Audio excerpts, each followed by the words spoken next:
This is the life I make. I don't need a holiday to make me feel this way. Listen up, take a chance. You can sing, you can dance, you can live like there's no tomorrow. Give it time and you'll find there's a rule, there's a rhyme. Move along and the rest will follow. I want you to know. Oh yeah, we shine like stars.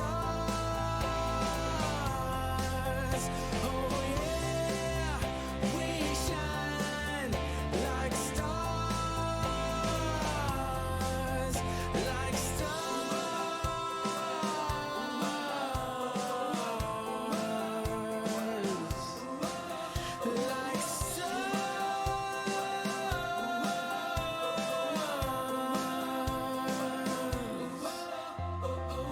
What are we waiting for?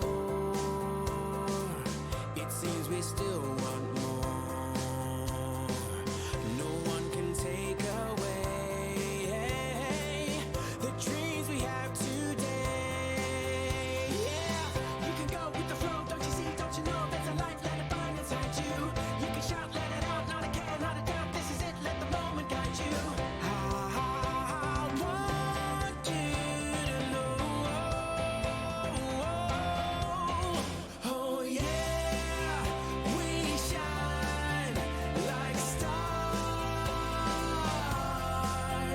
Oh yeah, we shine like stars, like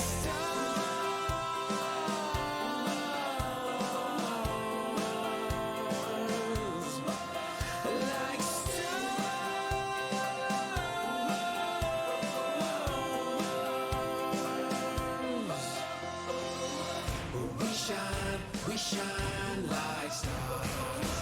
We shine like stars. We shine like stars. We shine. But here we go now.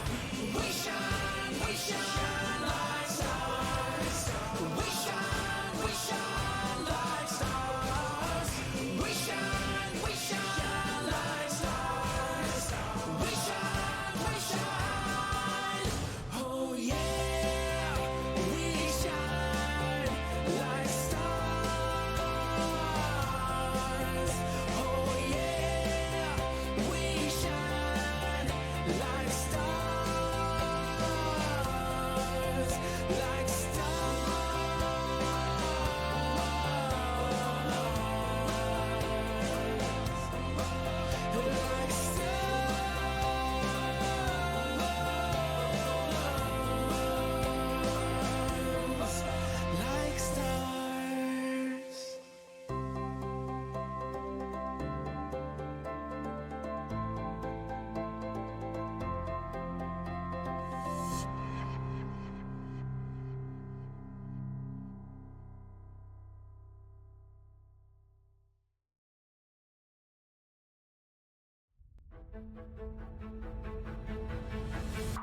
I'm living right here and now, and I don't wanna miss out. Is this what life's all about? The world is calling and I'm listening. Yeah, I'm listening. I feel the freedom inside. Come on, let's go for a ride. I finally opened my eyes and I can see it so clearly. So clearly. Life is but a dream. And isn't it amazing? Oh, life can be amazing. Oh, I feel my heartbeat racing. I'll fly, soaring ever higher. I can light my inner fire, and then we'll see what happens now. What happens now? And then we'll see what happens now. What happens now? Watch what happens now.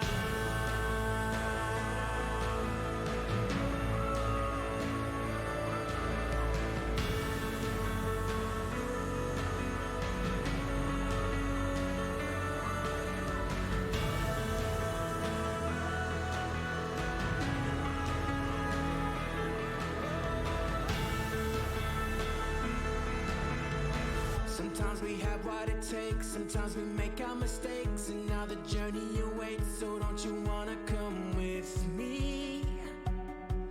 Come with me. We'll make our way to the top. We'll never break, never stop. And when we get to the spot, we'll know we made it there together. We'll remember forever that life is but a dream. And isn't it amazing? Oh, life can be amazing. Oh, I feel my heartbeat racing. I'll fly soaring ever higher. I can light my inner fire, and then we'll see what happens now. What happens now? And then we'll see what happens now. What happens now? Watch what happens now.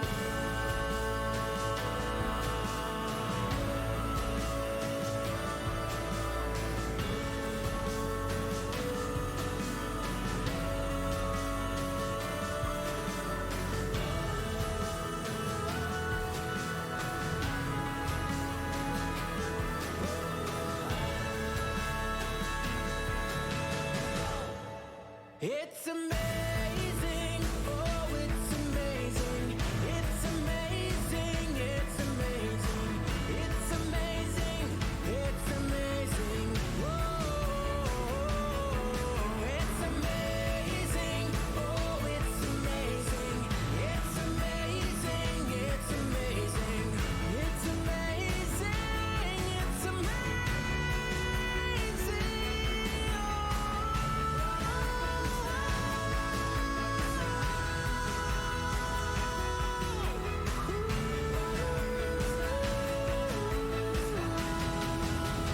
Watch what happens now.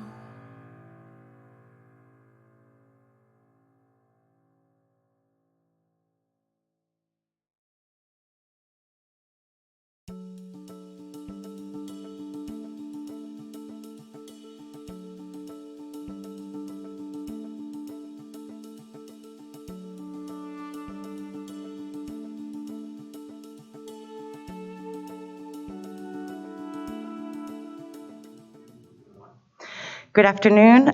Welcome to this meeting. Let's call the meeting to order. Roll call, please, Ms. Neal. Ms. Miller. Ms. Here. Parker. Here. Ms. Reed. Here. Ms. Cooley. Here. Ms. Varda. Is there a motion on today's agenda? I move that the Board of Education approves the agenda for the special meeting of January 26th, 2022 as presented. Is there a second? Second. Okay. Any discussion? All right, the motion on the table has been moved and seconded to approve the special meeting agenda of January 26th as presented. Roll call, please, Ms. Neal. Ms. Miller. Here. Ms. Parker. Yes, sorry, I meant yes, sorry. Ms. Reed. Yes. Ms. Cooley. Yes. All right, welcome all to this special meeting. Board members, we have an hour, probably closer to 45 minutes set for this work tonight on our current year budget. For our audience, state law requires the local Board of Education to adopt and appropriate a budget for all district funds prior to the beginning of the fiscal year. Colorado Revised Statute, CRS 22-44-1031. After adoption of the budget, the board may review and change the budget with respect to both revenues and expenditures at any time prior to January 31st of the following year, which is CRS 22-44-110, Section 5. The 21-22 school year budget was adopted by the board on June 10th, 2021, and revised on September 2nd, 2021.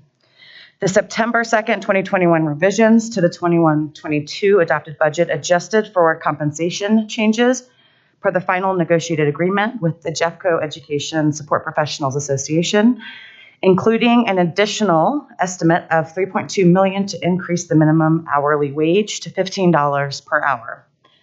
On November 10th, 2021, staff presented updated revenue and expense figures that impact the 21-22 revised budget. Pursuant to CRS 22-44-103 and 22-44-107, school districts must pass a resolution to adopt and appropriate the budget, and per CRS 22-44-105 1.5, must also pass a resolution authorizing the use of a portion of the beginning fund balances in the district's budget. This is what we are here to do tonight. All of that. Superintendent Dorland, is there anything you would like to add before we begin our presentation from Ms. Copeland? Yeah, so I'm excited for the board to be able to have this conversation and receive this information in regard to a mid-year budget revision from Ms. Copeland, our Chief Financial Officer. I know after talking to several of you in preparation for this meeting that in addition to this mid-year revision, the longer-term impacts of where we're headed with budget in our district is on your minds. I think it's on the minds of many in our community, especially as we acknowledge that we have declining enrollment and that at some point or at several points in the future over the coming months and couple of years here, we're going to have to make some difficult decisions to just make sure that we are level setting and really living within our means in terms of the reality of our new enrollment. And so I want to acknowledge that. And I also just want to let you all know that I think based on the work that Ms. Copeland has done for us and the presentation that you're going to have here today, I feel really hopeful about our ability to do that work together. And I think the good news is that, we have, you have a superintendent who is going to be here for hopefully a long time supporting this community. And I'm going to be living with the decisions that we make. And I want to make thoughtful decisions that include the perspective and voices of our community, our staff, and so that we understand and you clearly understand the implications of whatever decisions are coming your way. And so I know Ms. Copeland is ready to do that work with me and for you as you make these decisions. But we do want to acknowledge that we have some challenges. And I'm not afraid of tackling some big challenges. I know in talking with all of you that you understand that. And I think you're all ready as a board to lean into some of these difficult conversations and work as a team with me and the staff and our community to just be transparent and honest about what our challenges are, but also then shift into what are the opportunities that we have to really make sure that once we're level set with our budget, we're providing the type of education across all of our sites that our students and our families deserve. So while I know that there are challenges in what you're going to hear tonight, I also just want to frame for you that I'm really hopeful for the work ahead. I know it's not going to be easy, but we're going to do it together. And I do think it's going to be okay. So I'm anxious for you to start tonight because I do think this is the start of a conversation around where are we at now for mid-year. And that's the decision that you have in front of you this evening.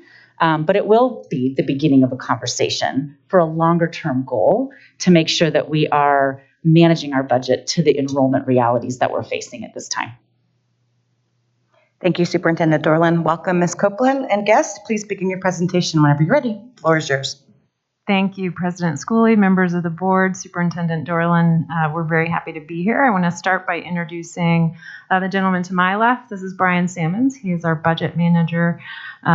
Some of what you will see this evening, or this afternoon, I guess, is some of our revenue forecasts. And Brian has done a particularly good job of improving our modeling and projecting of revenue. You'll also hear a little bit towards the end about Anaplan, and he has been working a lot on the implementation. And so he's very busy with that. So we're grateful to have a little bit of his time here this evening. So with that, we are going to start with final enrollment. So last time we looked at this chart, and I'm sure you recognize it, we had some unaudited numbers in there.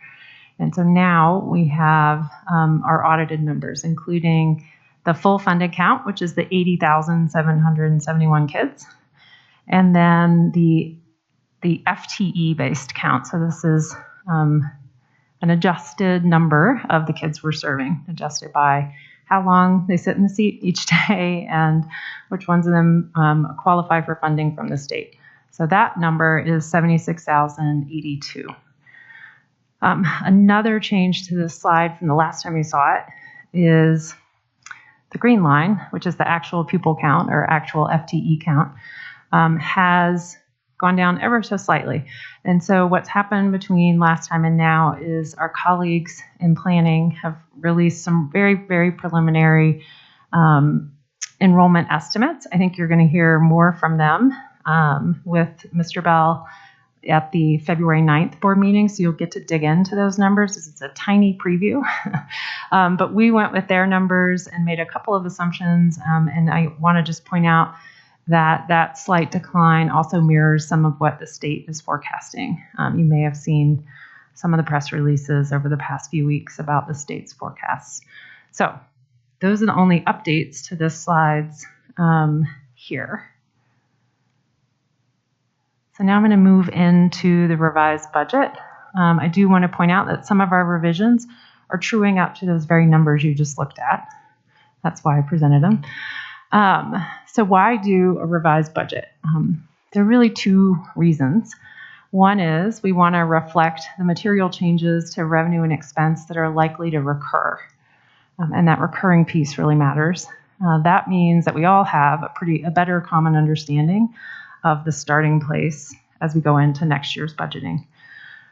Second, we want to ensure that the budget reflects our operating scale, updated by the October count actuals, right? And so a number of surrounding districts adopt a January revised budget as a sort of regular matter of practice because you have the October count audit, you have more specific numbers about how you're funded per student, et cetera. So it really becomes a stronger basis for your next year's budget. And as President Schooley shared with us in her remarks, you did a great job. You did my job for me. Thank you. That needs to be adopted no later than January 30th. So, all right, let's hit the grand unveiling. All right, so this is our general fund. Now, obviously, we have other funds too, but we're focused on the general fund here. And you see on the left, the 21-22 adopted budget. Now, that is the amended budget. So it is the 9/2, the September 2nd, alluded to again in the opening remarks budget.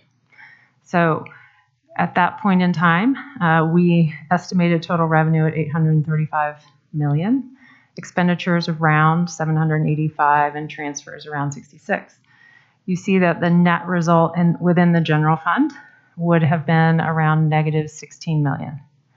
So that's really where we were in September.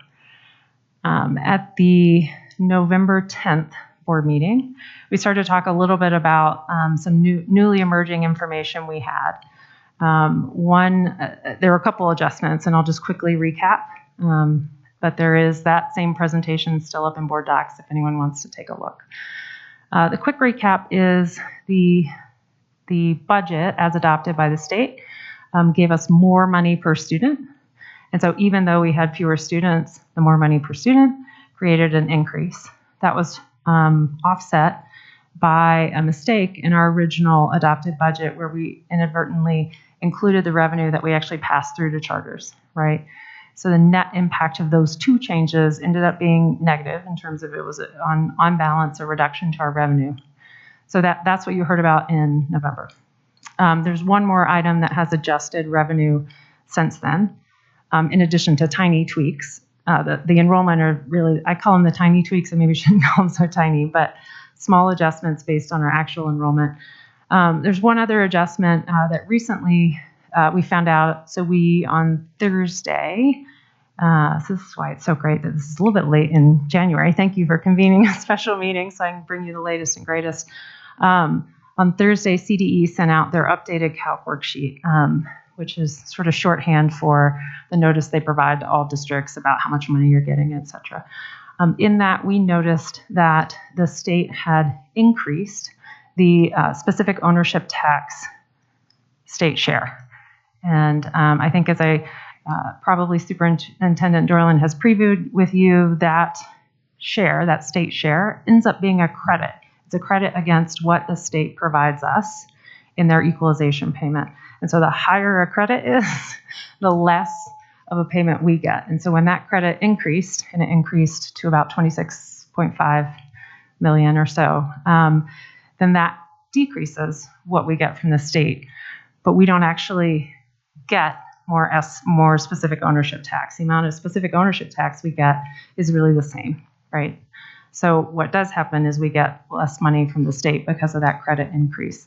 And that computation is based on a form that we submitted in December of 2020, articulating and affirming our mills and our basically our building debt, our capital mills, were left off that form. And in so doing, that made the denominator small, which made the ratio larger, which made the credit larger. So that is all information we have uncovered in the last few days.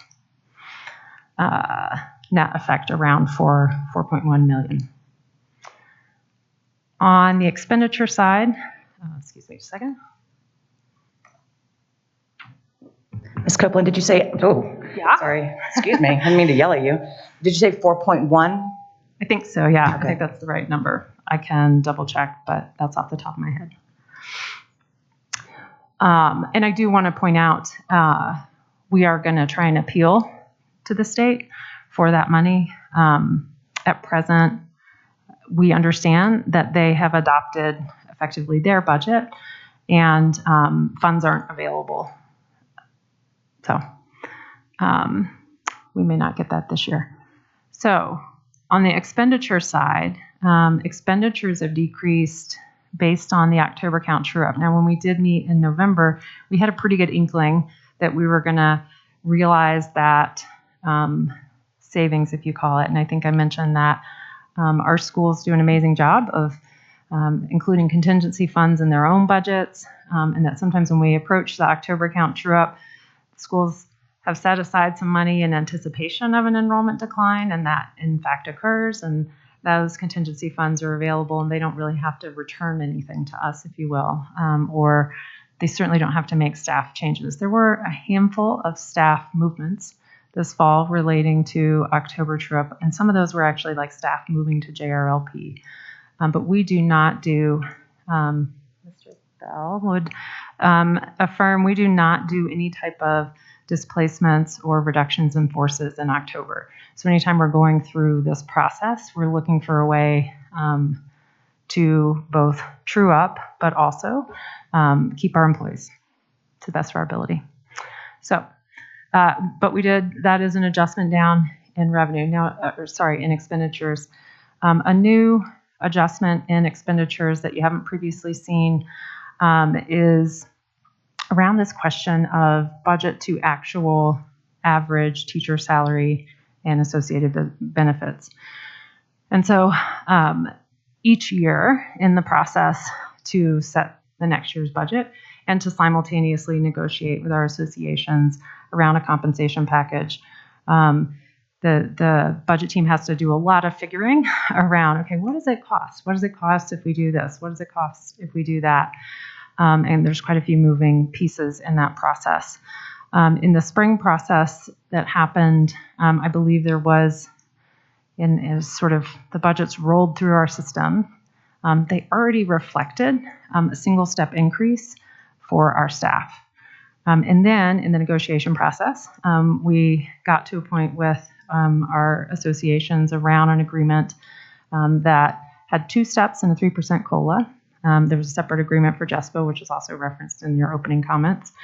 And so that additional 2 steps and 3% COLA was added to our expenses on top of what already reflected a step-and-step increase or step-like increase. So we ended up 3 steps and 3% COLA. Therefore, we overshot on the expense side a little bit. So we are now reducing expenses by that adjustment because, you know, when we look at our actual versus what we budgeted for salary, there's a difference there, and that difference will continue into the future, right? So it's a recurring savings. So that's why we would adjust that here. So with all those adjustments, some new, some old, we get to a net result of net negative 26 million in the general fund. So let me pause before I go to the next slide, because then we're going to start talking about other timeframes. What questions can I entertain right now? Yep, Ms. Miller, please. Just a clarification. So we had budgeted the one step, but that did not include at that time the addition for para or for the other benefits. Is that correct? It was just the salary increase. So we didn't have the other loaded expenses into that. Is that correct? I'm not 100% sure. My understanding is that in the role, we included both step and benefits. Is that right? Yeah. So it was both. Okay. But we then also, we didn't quite realize that that was already in. And then we added 2 more steps. Right. And the 3% COLA and the benefits. Although the benefits was slightly different, but yes. Does that make sense? So yes. we ended up budgeting for 3 steps and a 3% COLA. Right. Okay. Unwittingly. Okay. Right. So the step being the salary, I guess I'm just we contribute a certain amount of money for pension, right? So the 22% or 22.5%. When we did the step, we included that component, correct? So that was the benefit was included at that point. Yes, it's always both. Right. And so when we added the 2 steps again to the budget, and we included benefits accordingly, that was in line with the 2-step component, correct? Okay. But now we are adjusting and we're fixing both of those parts, and we're only going to have the 2 steps plus the benefits associated with that 2-step and the COLA. That's correct. Got it. Perfect. Thank you. Nice. Just wanted to make sure I was on track. That's helpful to hear it all twice. Any other questions at this point? Dr. Barta? I just also have just for clarification, on the contingency funds, Yes. when we do the October count and it shifts and some had those funds, some schools have that, did you say they keep the funds or they come back to the district? I just wasn't sure. So schools decide how they want to approach their next year's budget. And it's really a pretty fascinating process, and I'm eager to share more about it as we move through it. So they decide whether they think they will have their same enrollment. Some of them say, you know what, I have a pretty good indication that I'm going to have more kids. And we try to work with them around that. And some say, you know what, I'm pretty worried that I'm going to lose some kids. And so, and these amounts vary. So some may say, I'm going to leave in a contingency fund, which means they just don't program it. They don't assign it to a teacher. They don't assign it to materials. They don't assign it to another expenditure at the school site. They're going to hold it because they are pretty sure, and a lot of them are pretty right on this, that they are going to have fewer kids. And so that way, when they do have fewer kids, the contingency is already sitting there, poof, there it goes. And then they don't have to make any, intra-year adjustments. What do you mean, poof, there it goes? I think that's what I'm confused. Oh, okay. Where does it go? Yeah. So in the SPB process, you can think of it as a couple of things. So some schools get more students, right? And they have more students than we budgeted them for. And so we want to make sure they get the funds for those students. Some schools have less students. And so those funds move to their colleague schools who have more students, right? So the funds move around. So everyone's funded count gets matched up to their actual count. So that's what I'm talking about. So they just, I was confused because I thought you were saying it came back somewhere, but you're just saying it just gets reallocated around per kid count. It's some of both, right? Okay. So there are some schools that gain, some schools that lose in comparison to their budget. And so to the best of our ability, we sort of are netting those amounts out.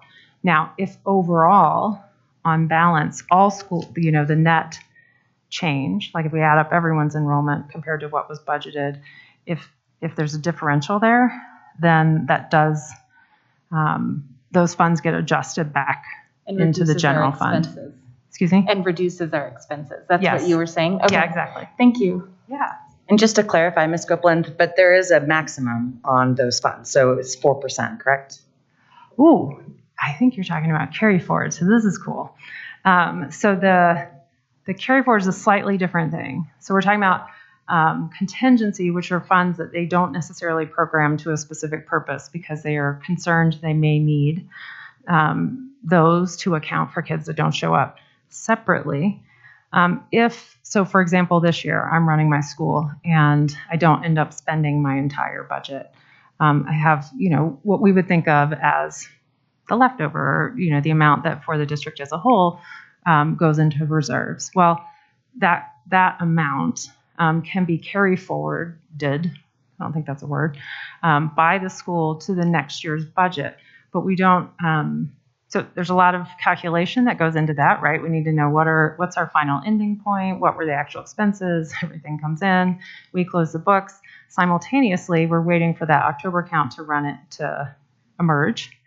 And so at that same moment in time where we're looking at October count, where we're looking at any contingency funds, schools that have a carry forward balance, meaning funds they didn't spend in the prior year, can use those funds towards any true up necessary, meaning, again, only in a declining enrollment situation, because again, if their enrollment is increasing, we give them more funds. But if their enrollment is decreasing, one of the ways they can fill the gap is by using contingency funds or using carry forward funds. If after all that's done, they still have contingency funds and or carry forward funds, those funds are available for uses during the school year as they choose. Does that make sense? The cap, the 4%, is applied after all that happens. So Yes. it's at that point that we say, okay, and then how does this final amount of money compare to your overall operating budget? And if it's more than 4%, we're going to take those funds and make them available to other schools. Okay, thanks. Mhm. Are there any other questions before Ms. Pardon me, I got all choked up. Before Ms. Copeland keeps going? Just as a follow-up on that, how many schools does that happen to often, where they are capped at 4%? I'm just wondering, in terms of over time, has this been something that a lot of funds come back from that, or it's pretty rare? How does it, and does it affect the lowering of expenses or increase in our revenue? Okay. In any significant way, is what I'm wondering. Yeah. So though the district has been talking about putting this into place for a few years, we did not put it into place this past fall. We are putting it into place this coming fall. Great, thanks. Continue. Awesome. Okay, so just a quick text slide instead of numbers. Budget versus forecast. So on the next slide, I'm going to present both, and I just want to distinguish between the two. So the budget is, again, the revised budget that we put in place to ensure we've appropriated sufficient funding to cover all planned expenditures. It's revised to reflect any recurring savings or recurring revenue changes, but it's not changed for any one-time savings or one-time changes, right? So, and part of that reason is by appropriating the full amount, we are ensuring that, for example, any open position can still be filled, which we want to happen if it's an open position that we budgeted for and it's providing services, et cetera. So again, that's why we will hold that space available. So the revised budget doesn't reflect any one-time savings, and that's in contrast to the forecast. The forecast is an estimate of revenue and expense given current trends, right? And so when I come back to you with the Q2 report, which is coming up semi-soon, I don't exactly know when, you'll start to see some of our 6-month trends. And you'll see some of those vacancy savings, and you'll see a little bit of them on the next slide. And so those types of trends we do forecast. We do say it's our expectation that this is how much we'll spend through the end of the year, but that's different than a budget. So I just wanted to draw that distinction.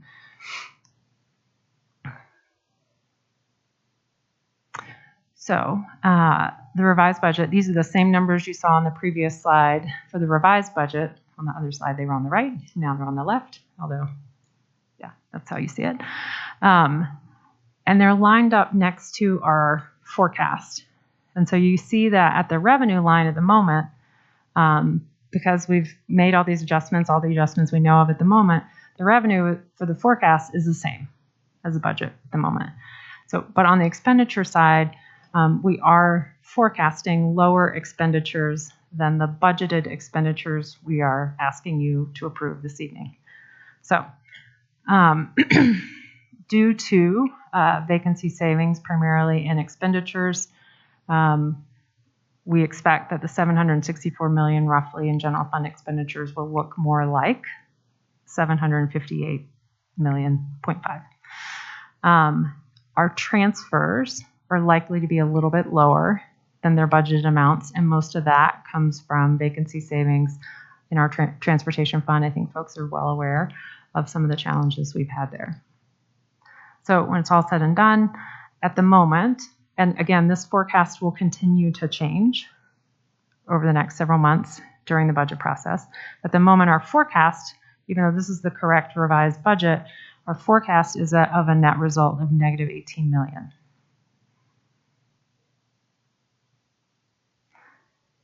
All right. So here is a 2-year picture. And now we're again looking at the revised budget, the forecast for this year, which is slightly different than the revised budget. And we're looking at a very simplified forecast for the 22-23 school year.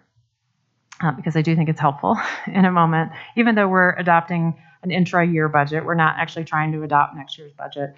Just wanted to give you some simplified projection of what next year might look like.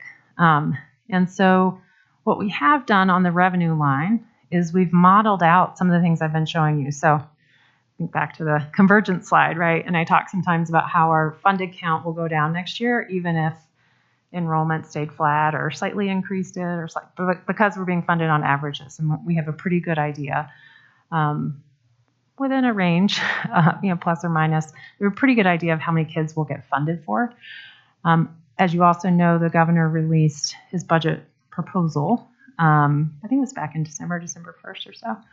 And so we've run those numbers through the model that Brian has built for us.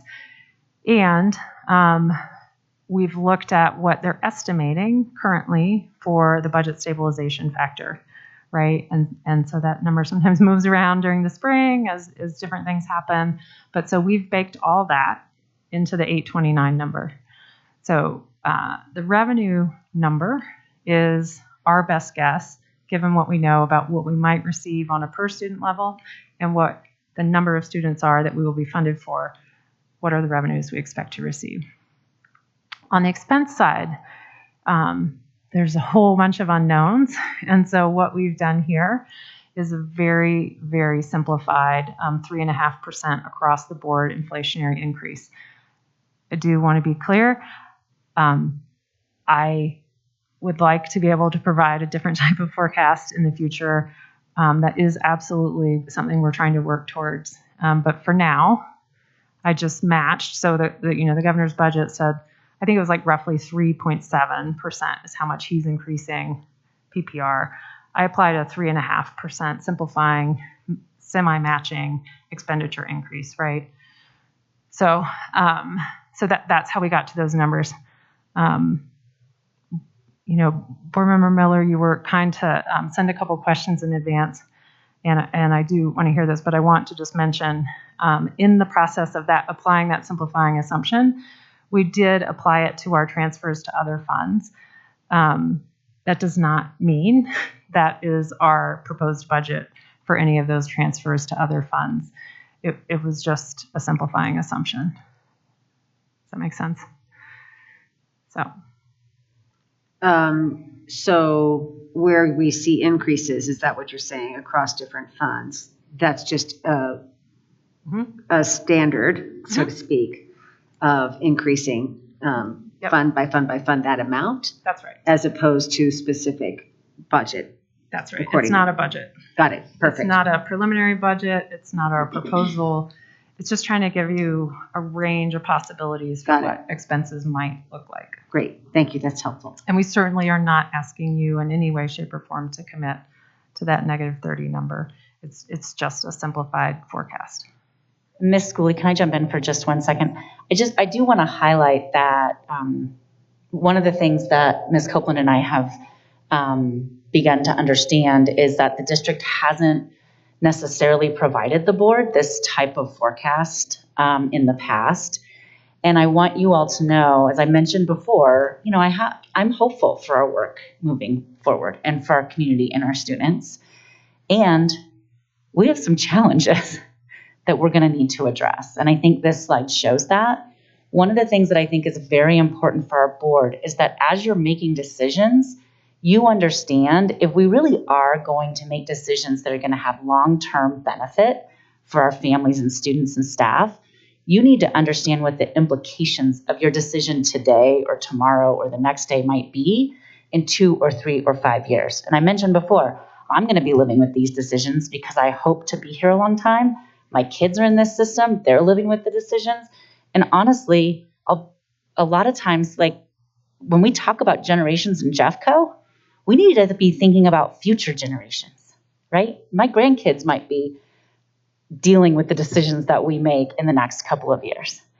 And so I just want to highlight that Ms. Copeland and her team have put a lot of effort into getting what I think is a beginning forecast of a 2-year, right? It would be ideal if we had a 5-year forecast. And obviously, the further you go out, the less accurate it becomes. But it is prudent, it is best practice, and it is important for our board to be able to see the potential impacts of the decisions that they're making today on the years out in the future. And so this is an interest of mine. It's an interest of Ms. Copeland's that we get more refined at this practice and that we are able to provide you a better view into the future of what your decisions mean for our organization and our community. And so I know this feels a little different than I think what some of us have been used to. And I just wanted to highlight that, but also explain that I think this is really important information for you to have as you move into some decision making mid-year here, obviously, but also especially as we look at next year's budget. Okay, so we're done with that part. I want to give you a quick update on the budget development process. So where are we? School budgets have been communicated and leaders are beginning to build out their budgets. So when it says school budgets communicated, really it's school allocations have been communicated and they are the ones building the budget. They make the decisions about how to spend the money. So budgeting for outcomes forms have been submitted by department leaders. So budgeting for outcomes is just like our name for the departmental budgeting process. There are 2 kinds of things that happen. A department has in December submitting a renewal form, which says, yep, I need to keep doing the things I'm doing. Or they might say, no, I don't actually need this. You know, that doesn't happen a ton. And then separately in January, they submit forms, you know what, to meet the needs of the district in the following ways, we may need increases. And as a reminder, some of our core programming to students is budgeted as a department. So an example of that will be our special education teachers, our counselors, our nurses, these professionals who are in buildings every single day, and their only obligation is to students and families, and they're members of the staff 100% are nonetheless budgeted in a department budget. So for example, if Dr. Leach needs more special educators to meet the needs of our students with IEPs, it will show up as a BFO increase request. So any questions on what? Okay. The District Accountability Dialogue and Community Engagement Survey work is launching very soon. In fact, the DAC recently sent out their survey to the SACs, which are the school accountability committees. And that's one step in their process to really be able to provide you all feedback and input, which is on the timeline. I think that's on the next slide. Our negotiations with our associations begin in February. And then senior leadership will begin to discuss and develop recommendations largely around these budget for outcomes increases. You know, in reality, when we put the SBB allocations out, that accounts for about 416 million of our general fund budget. And so again, those are decisions that are very much being made at the campus level. Once the dollar amount that goes out, goes out. And then one of the largest departmental budgets is Dr. Leach's budget within student success, which encompasses quite a bit of campus-based work. That's another 100 million-ish. So when you start to look at the what else, it also includes some amount of campus-delivered services. So for example, our rockstar campus security officers are in schools every single day supporting students and families, right? And so that's also, though, a departmental budget.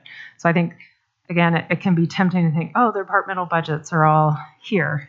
No, not really. A lot of them are in schools all day, every day. Okay, off we go. This is our timeline. So we are almost out of January, which is, time flies. So student-based budget dollars have been allocated. Departments have submitted their BFO increase requests. I just went over all that. Schools will start submitting draft budgets next month. We'll be initiating negotiations. Departments will be prioritizing their requests. As you can imagine, we already feel like we've received more requests than we can support. So we need to start the prioritization process. And the community engagement survey will open, and DAC will continue to dialogue. In March, and I've tried to highlight in blue and underline places where we're coming back to you, so you have a little bit of a heads up.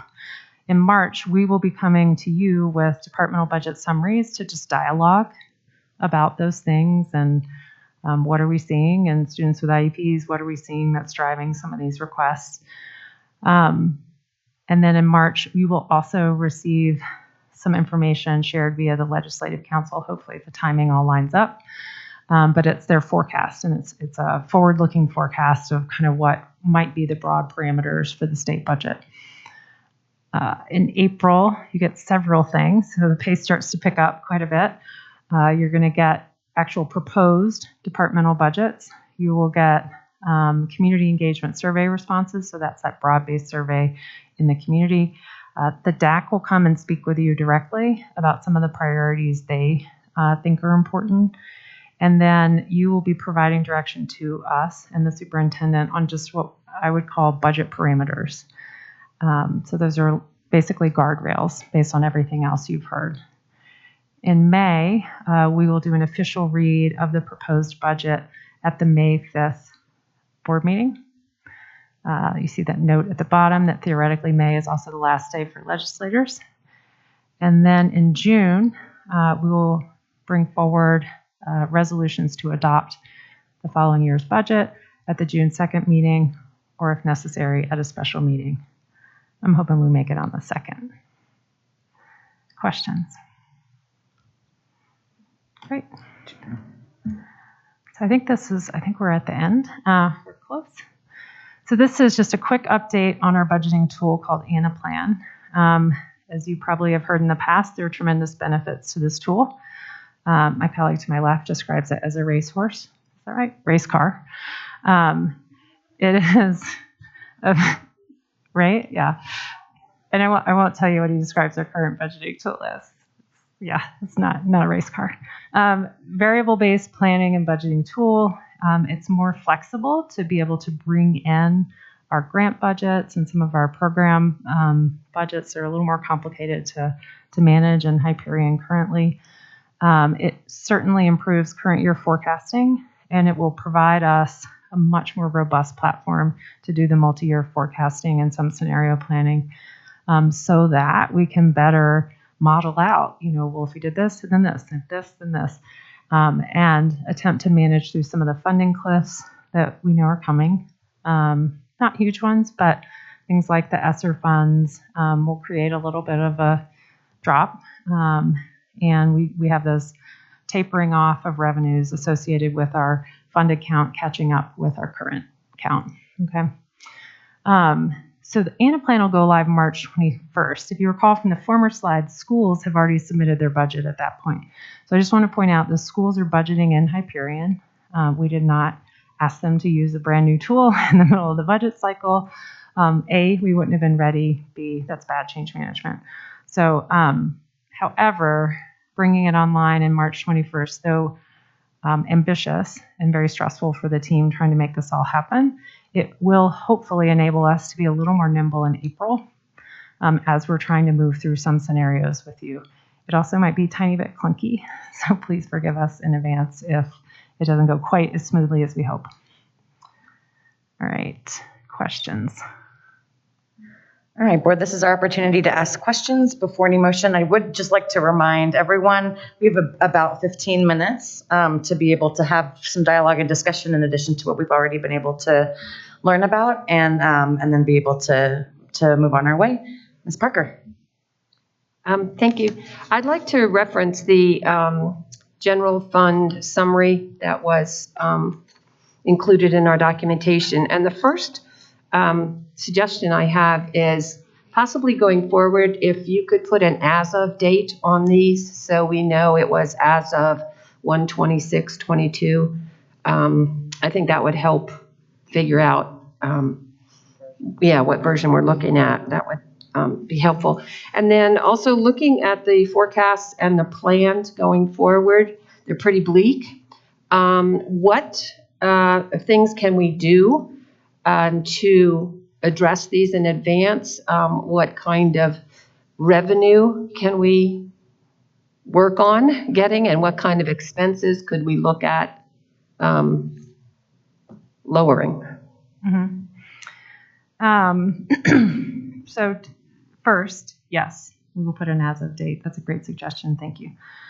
Second, 2022-23, so just that 1 year that you see here is really the only one that for us represents any type of substantive, and even that is quite simplified, forecast. If you look at the out years and you're like, revenue is exactly the same every year for 4 years.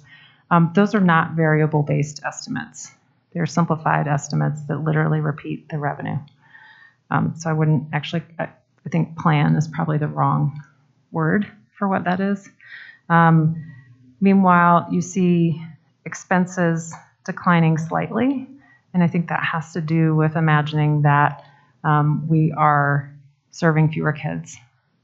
But to really move the needle on any of these things, I guess what I would say, and I mentioned this actually yesterday, the Financial Oversight Committee,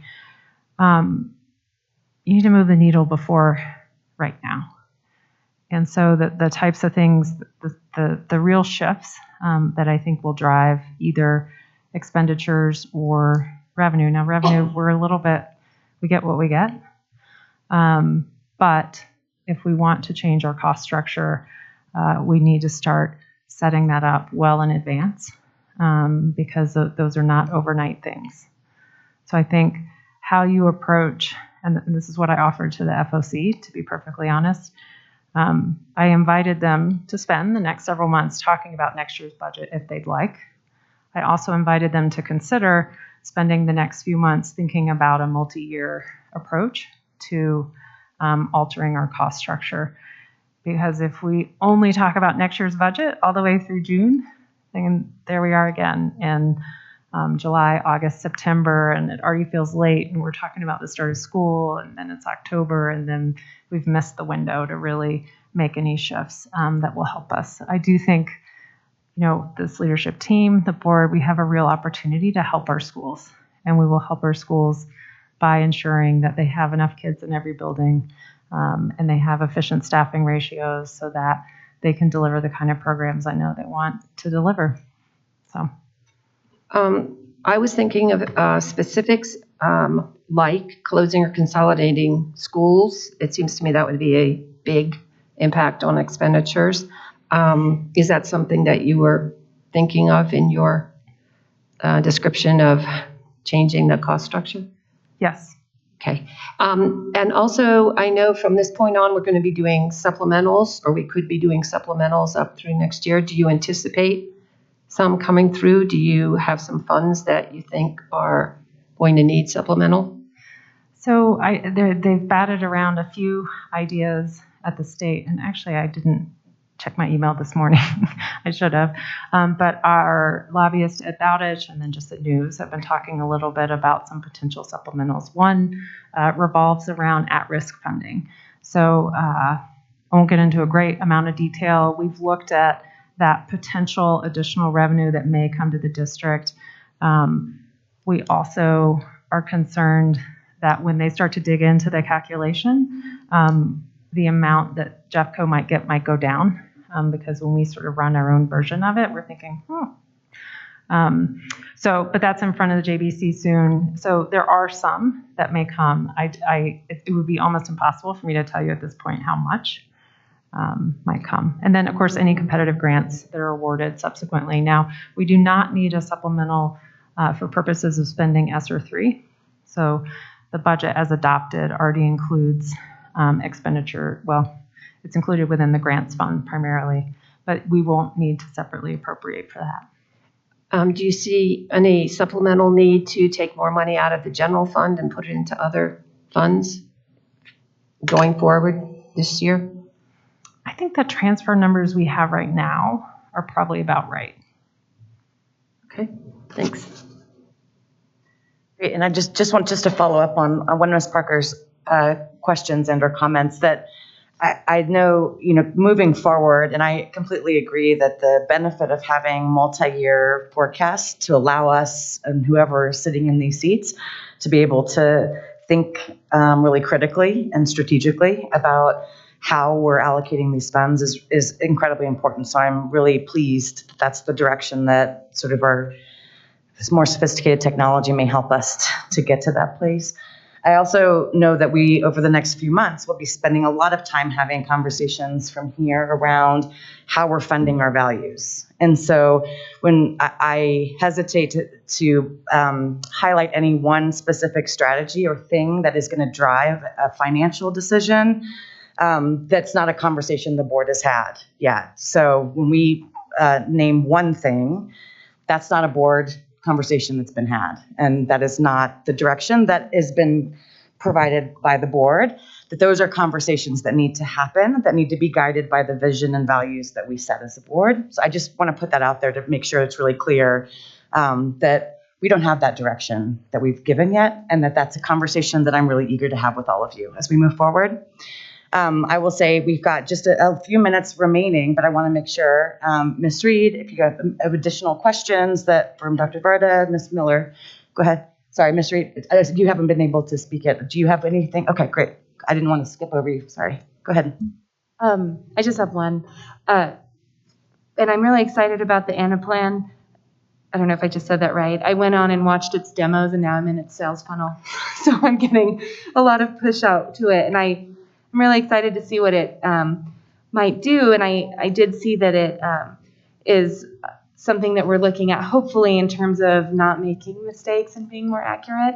And I understand that the mistakes that we were presented with today happened before you were even here.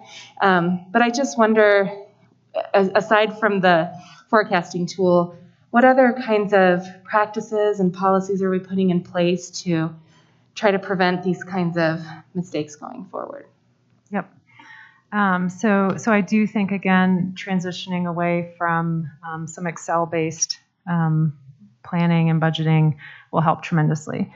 So we're testing, retesting, making sure that all the formulas that we sort of hard code into the system that spit out numbers are set up correctly. And again, I want to thank Brian for all his efforts. He's worked really hard to be building this as we speak, while also supporting the budgeting process, as have many other members of the budget analyst team.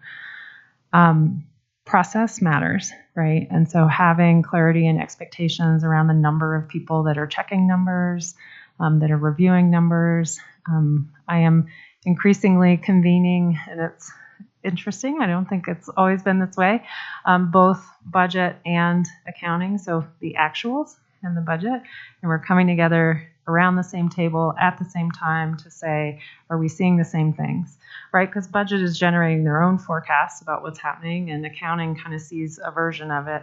But I think, at least from the CFO seat, there hasn't always been a strong push to bring everyone together at the same time. And again, having multiple eyes, having pressure testing, talking through assumptions, all those things will generate higher quality materials that I think will be more reliable for us. So I think that process matters. And lastly, really supporting our great people. We have some really talented folks here at the district, and I think we want to make sure we support them and appreciate them. Ms. Miller? Mm-hmm. Just real quickly, you were talking about the schools are starting to do their budgets, and we have reading curriculum that we've been talking about that center is going to pay for. So I'm wondering how that is tying into their budget process, and is that tying into their budget process? And then secondly,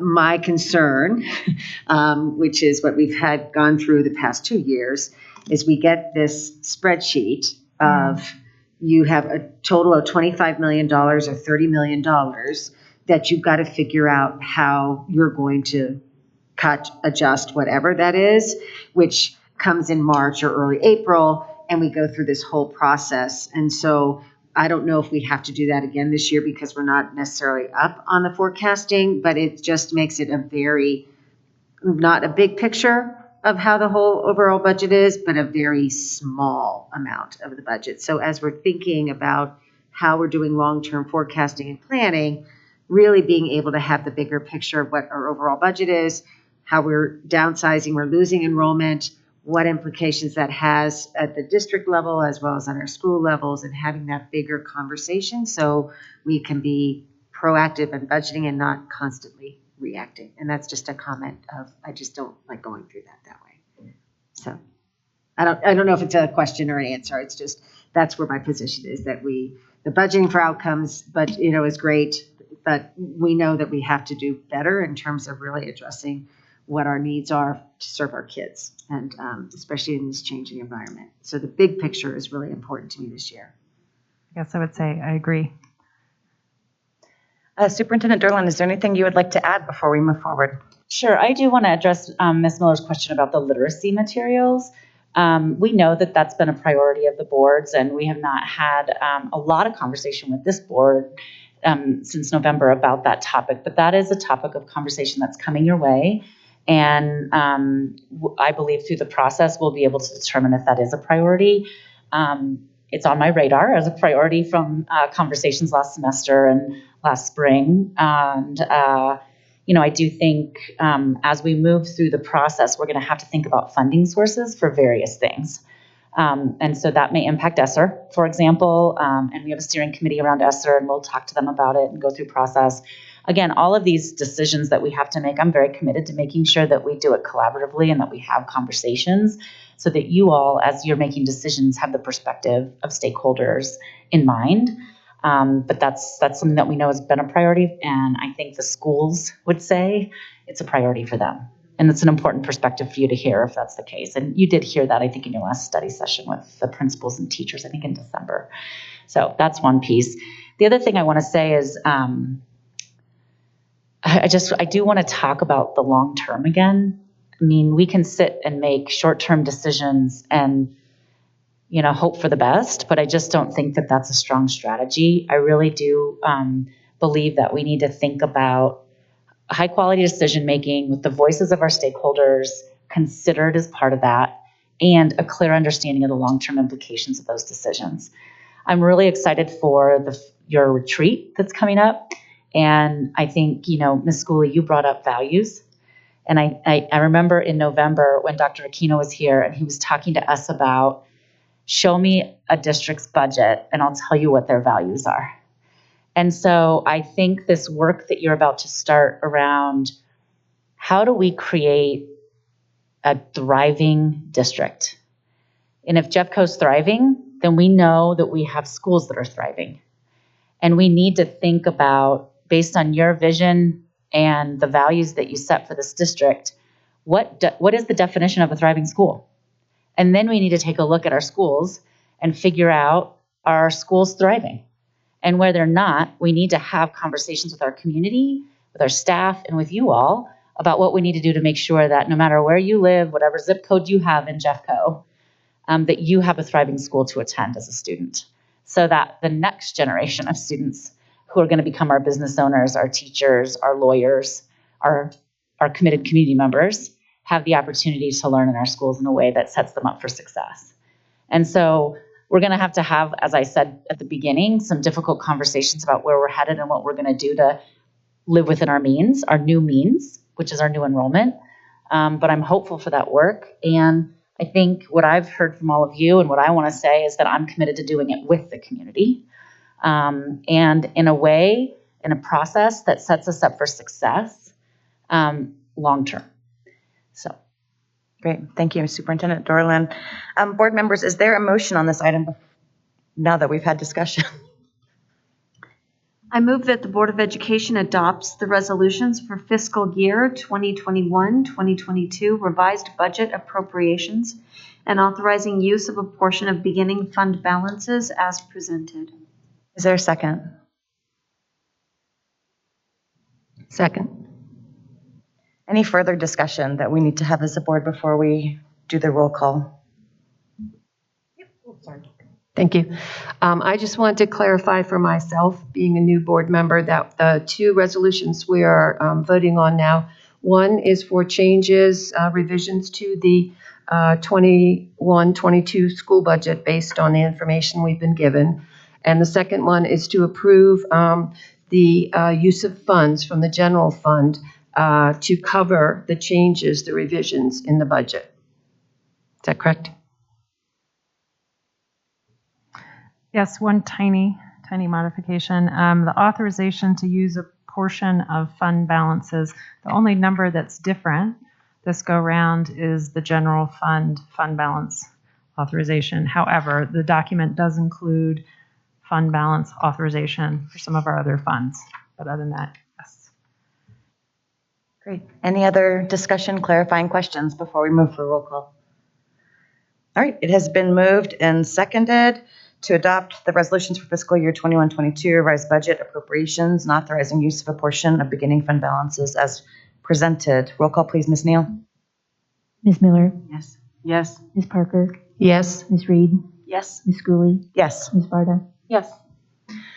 Thank you both very much. It's nice to see you. And thanks for your work getting us this most updated material. Board, thank you very much for your engagement. Superintendent Dorland, thank you. Thank you. Thank you. Bye, everyone. This meeting is adjourned.